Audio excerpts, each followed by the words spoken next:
I'm trying to get up there myself, but I don't need you going through my money that's not there. Hidden bits there. So 120 million. Are you at 120 million? Should I have you? No, How about you, Emma? I'm not making any comments that. Yeah, we don't need the tax person after us.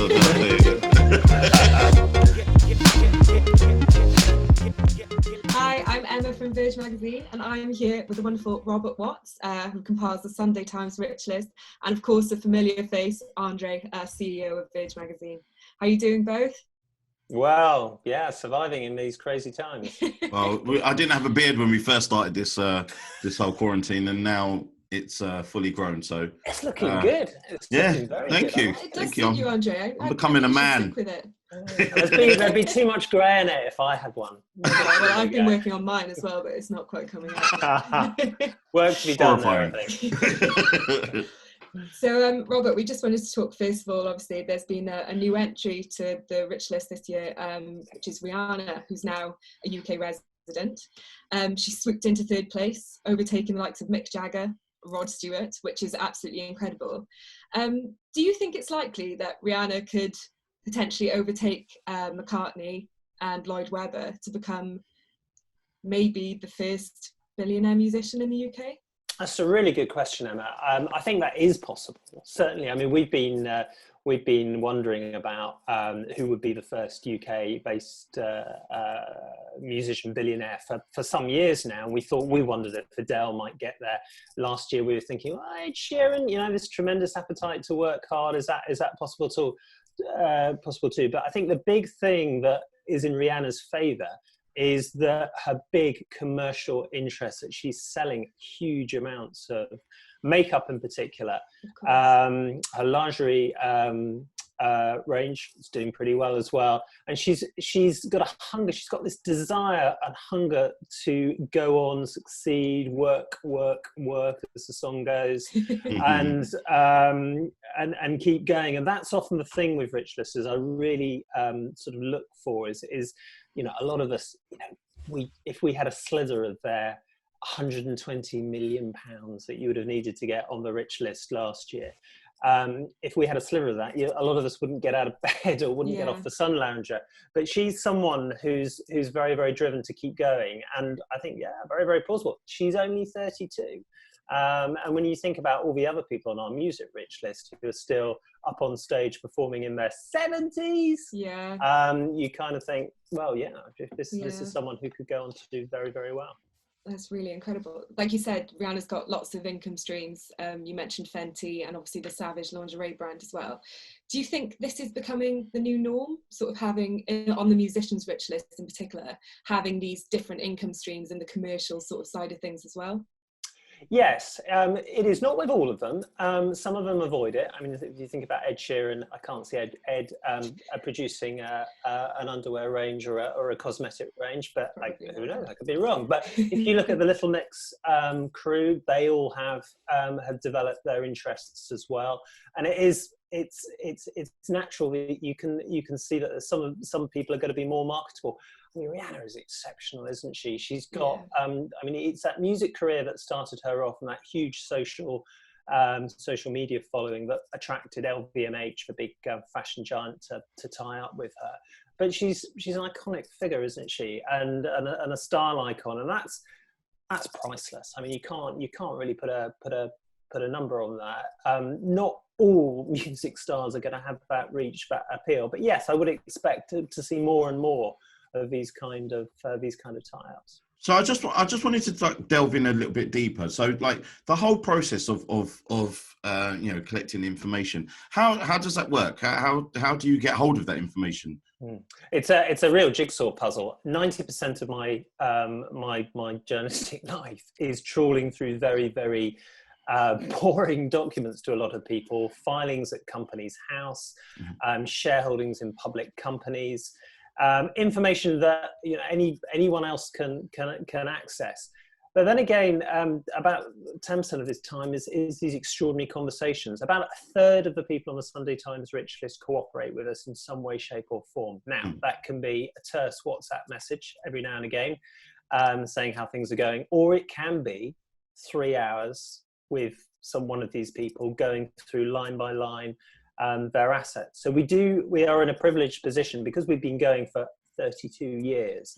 A lot of the people on the list recognise that what we do, well, it's a kind of matter of public record, and they want those numbers, that number that appears against their name, to be right. So they do talk to us, and they talk to us in a way that they don't with other journalists. Now, we have to be very, very careful that we're not spun and that the information that's being presented to us is correct, which is very, very difficult to validate. But it's quite a challenge. It keeps me occupied throughout the whole year. It's a 4-year job. And it never stops. I've started work on next year's Rich List already, and usually I would have about 40 valuations penciled in for the year ahead, but coronavirus has so because of this, you've got no like, usually there might be like a little 2-week vacation and you can start again, but now it's just like I'm stuck here, so I might as well just to get on with it. There's certainly a lot of that. I mean, we had to, when the thing that hit us really badly with coronavirus was that if you cast your minds back to the banking crash, the financial crash in 2008-9, that happened in sort of October, November time. Okay. And the guys putting together the Rich List back then had best part of 6 months to assess the damage. The dust was starting to settle. You know, we got this stock market crash towards the end of February and mid-March, and that has played havoc with the fortunes of these people. And so what did? We had to tear up our first Rich List 2020 and effectively write a new one and revalue hundreds of people very quickly. So those bags beneath my eyes that you guys can see, that's why they're there. So just one last question on the actual process. Is there people, obviously you don't have to name them. If you do want to, then that's great. Exclusive for us, great. But are there people's representatives or them actual artists themselves who, because it seems like it's a big thing to actually be on the list, and it's a good thing for you to, for marketing wise, for you to actually be on the list. Are there people like are really like kind of pushing their artist or their or the artists themselves pushing what they're doing and how much money they're making to you? Like yes. Trump, let's say, like that. Trump style. Yes, I mean, they're people who try to talk themselves onto the Sunday Times Rich List, and they're people who try to talk themselves off it. A lot of these people are deeply, deeply private people. They don't want any media profile whatsoever. They don't want any attraction to what they're worth, and perhaps they've got a divorce coming up and they're trying to hide their wealth. Perhaps they're having a row with a tax man, and that's part of it. But there are other people who do ring up and say, you need to put me on because of this, that, and the other, and we have to. Our readers deserve something that's carefully, well researched and reliable, as good as we can get it. It's extremely frustrating putting together a Rich List because there are lots of people who we can't nail, who I'm confident they're worth a lot of money, and readers will ring me up and say, you really should have this person, but I can't just guess. I can't just put them in the list and shove a name next to a number. I have to be certain and confident that the number that we're going with right. But let me give you a specific example from the music world. We have a valuation for Calvin Harris, and Calvin, inspirational guy, typical of the Rich Listers who we're seeing now. Who, in the old days, back in the 80s, the Rich List was white, middle-aged or elderly men from property, manufacturing, finance. Now it's increasingly self-made people who've had the guts and gumption to start their own business, work hard, be lucky, and find themselves worth more than £120 million. Now, Calvin's great for that. He really fits that story. He was stacking shelves in M&S, and he used money from that job to buy his first decks. It's a great story, absolutely great story. Now, on what we could see when we first had him in the Rich List, we could see that he was worth about £125 million. Mm-hmm. I had people coming to me saying, "Oh, he's worth £200 million," and because this, that, and the other, but they wouldn't give me any. So you need the actual hardcore facts. I knew. We always say identifiable wealth. It's on. I've got these rules of engagement that I have to live by and work by. And they say, and the third list is this is a list of identifiable wealth. We this is what we can see. So it's frustrating that sometimes these people are worth a lot more. Just can't nail it. Can't put your finger on it. I was saying to Andre earlier, actually, I really envy your job, Robert. It must be so interesting to sort of look at these lists year on year and see the different changes that are happening. So I was just wondering, has there been anything on this year's list that's shocked you, that's really shocked you on the musicians list? Oh, well, I mean, it did surprise me, Rihanna showing up, and I was really, really pleased about that.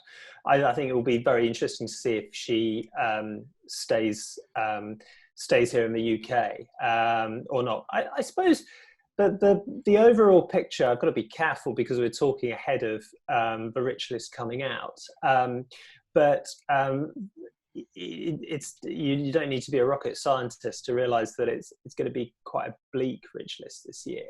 That we live in very different times, don't we? And there clearly has been as well as for with millions of us, we're wondering about our livelihoods and thousands of people being bereaved at a time like this. It is a different tone for the Rich List in a very, very different time since I've been doing it. Things have only gone up and up and up. And one of the things that with the music list that is surprising is actually the wealth of these people has held up very well. And so far, the reason for that is that the valuations for the musicians this year is based on tours conducted over the past year. Their money's effectively in the pocket.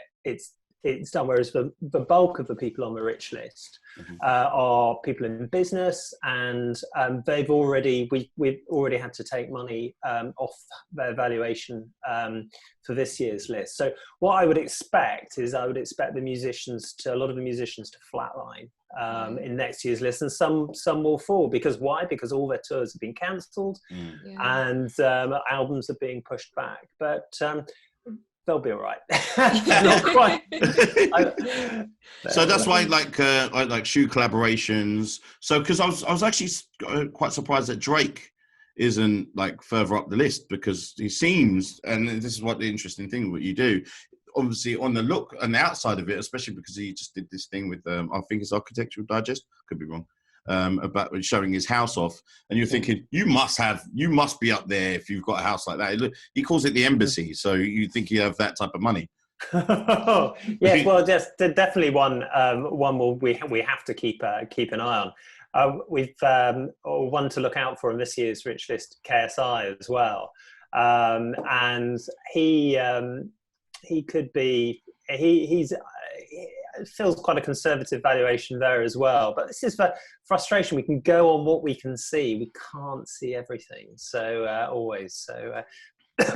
we have to be cautious. But Andre, that's a great tip. I'll have another look. You see, Drake, you owe me. So let's. I'm trying to get up there myself, but I don't need you going through my money that's not there. Bits there. So 120 million. Are you at 120 million? Should I have you? No, How about you, Emma? I'm not making any comments that. Yeah, we don't need the tax person after us. Robert, would you say that the younger musicians list changes more rapidly than the general list, obviously with new upcoming artists sort of coming up, or would you say they both sort of change with new names entering at the same speed? Yes, I think we do pick up new youngsters, and also the things to remember is our under 30s list. There's a much lower threshold. All you need is £16 million to why don't we all do that? to get on the under 30s list. I think it's an extraordinary sum of money.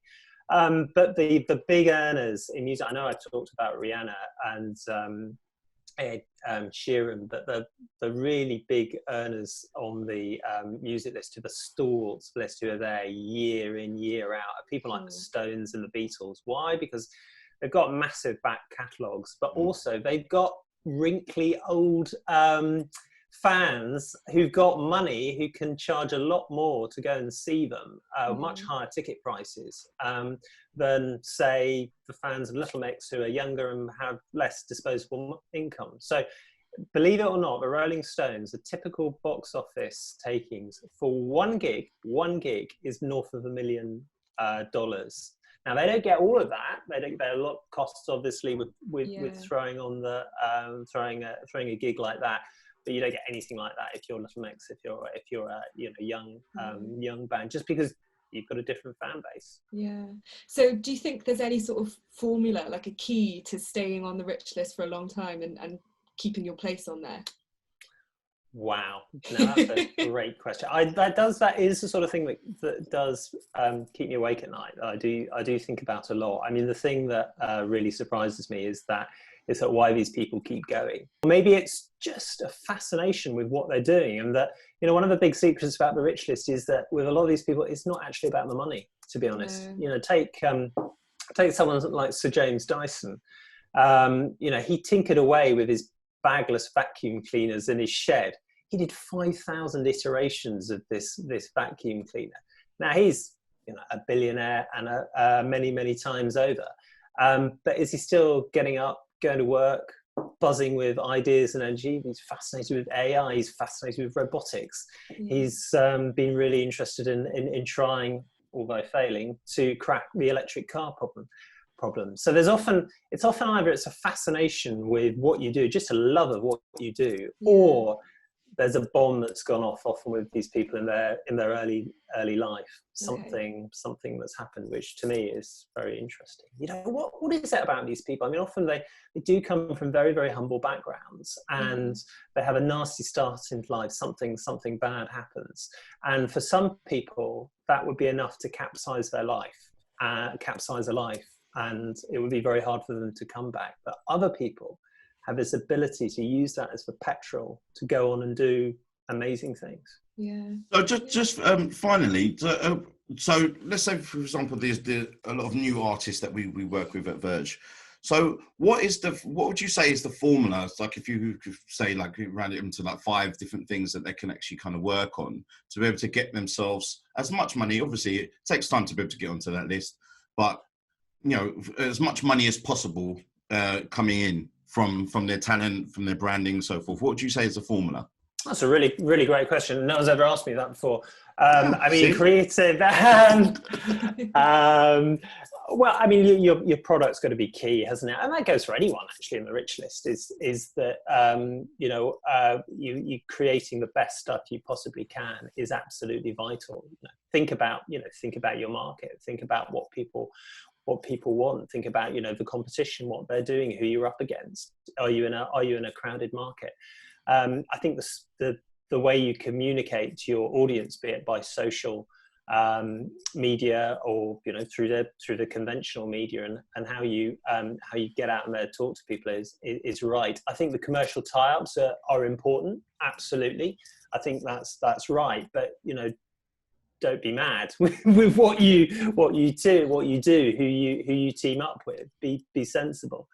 I think more broadly, one of the things I do see with the Rich Listers, which I think is usually true, and certainly would be with musicians, is I think it's important to play the long game. And a lot of people don't do that they flash very briefly for a short space of time. And there are a lot of people on the Rich List, certainly in business, and there are parallels with the music world as well, who are just very, very reliable, good, steady work,